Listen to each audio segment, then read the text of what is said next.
जब हमारे प्यारे नबी करीम सल्लल्लाहु अलैहि वसल्लम को हजरत जब्राइल ने एक ऐसी खबर दी जिसे सुनते नबी पाक की आंखों से आंसू बहने लगे। क्या आप जानते हैं वो खबर क्या थी? एक बार हजरत जब्राइल नबी करीम के पास आए। आपने देखा कि वो बहुत उदास हैं।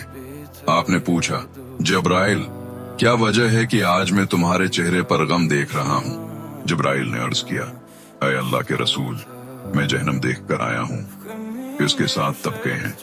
आपने हर तबके के बारे में पूछा तो जब्राइल ने बताना शुरू किया, यहाँ तक कि वो पहले तबके पर पहुंचकर खामोश हो गए। आपने पूछा, जब्राइल, पहले तबके में कौन होगा? जब्राइल ने रोते हुए अर्ज किया, या रसूल अल्लाह, इसमें आपकी उम्मत के गुनाहगार होंगे। ये सुनकर आप सजदे में गिर गए और रो रो कर पुकारा, आय अल्लाह, मेरी उम्मत पर रहम फरमा। तब अल्लाह ने फरमाया, ऐ महबूब, हम आपको इतना देंगे कि आप राजी हो जाएंगे।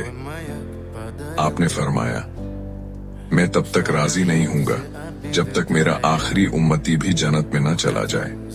कितने खुश नसीब हैं हम कि हमें ऐसा नबी मिला। कमेंट में अल्हम्दुलिल्लाह जरूर लिखें।